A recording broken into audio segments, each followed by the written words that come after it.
غسل کا طریقہ کیا ہے؟ غسل میں 3 چیزیں فرض ہیں: منہ بھر کے قلی کرنا، ناک میں پانی ڈالنا کہ ناک کی جو نرم جگہ ہے یہ اچھی طرح تر ہو جائے، اور پورے جسم پہ 1 مرتبہ پانی بہا دینا کہ جسم میں بال کے برابر جگہ بھی خشک نہ رہے۔ یہ تو ہے فرض، یعنی یہ کام کسی نے کسی بھی طرح سے کر لیا تو غسل ادا ہو جائے گا، چاہے اس کی نیت غسل کی تھی یا نہیں تھی۔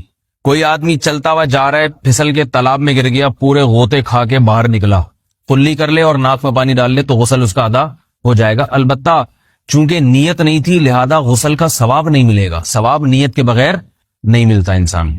دلائل اس کے الگ موضوع ہے کہ اس کی دلیل کیا ہے کہ بغیر نیت کے بھی غسل ہو جاتا ہے، لیکن میں نے بتایا دلائل کا سیشن نہیں ہے، اس میں پھر بات لمبی ہو جائے گی۔ تو یہ تو ہے فرض، پورے جسم پہ پانی بہانا، کلی اور ناک میں پانی۔ سنت طریقہ کیا ہے؟ رسول اللہ صلی اللہ علیہ وسلم غسل کیسے کرتے تھے؟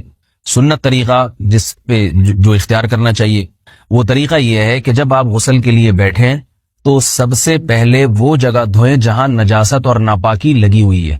نائٹ فال ہوا، کسی کو احتلام ہوا، تو جہاں جہاں گندگی لگی ہے پہلے اس جگہ کو دھوئیں، استنجا کریں، شرمگاہ کو دھوئیں اچھی طرح، سمجھ رہے ہیں بات کو؟ اس کے بعد ہاتھ دھوئیں اور مکمل وضو کریں جیسے ہم عام حالات میں وضو کرتے ہیں۔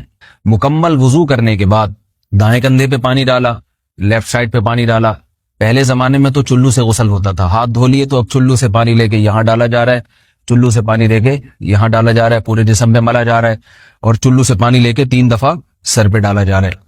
تو آج کل چلو الو تو ہے نہیں، شاور کے نیچے جا کے کھڑے ہو جاتے ہیں، تو اس میں یہ کہ شاور کھولے اس میں کھڑے ہو جائیں، سارے چلو اس میں خود بخود ہی ہو جائیں گے، پورے جسم پہ پانی بہہ جائے گا۔ نبی صلی اللہ علیہ وسلم کے دور میں یہ جدید چیزیں نہیں تھیں، شیمپو اور صابن، تو آپ صلی اللہ علیہ وسلم بیری کے پتوں سے غسل کی ترغیب دیا کرتے تھے۔ بیری کے پتوں کو اگر پانی میں پکایا جائے تو پانی میں میل کچیل صاف کرنے کی صلاحیت بہت بڑھ جاتی ہے۔ ہمارے زمانے میں اس تکلف کی ضرورت نہیں ہے، صابن ملتے ہیں، اس سے نہایا کریں، بہرحال کہنے کا مقصد یہ آپ لوگوں سے۔ تو یہ سنت طریقے سے غسل ہو جائے گا آپ کا، سمجھ رہے ہیں بات کو؟ سب سے پہلے استنجا کیا، اس کے بعد وضو کر لیا، اس کے بعد غسل کر لیا۔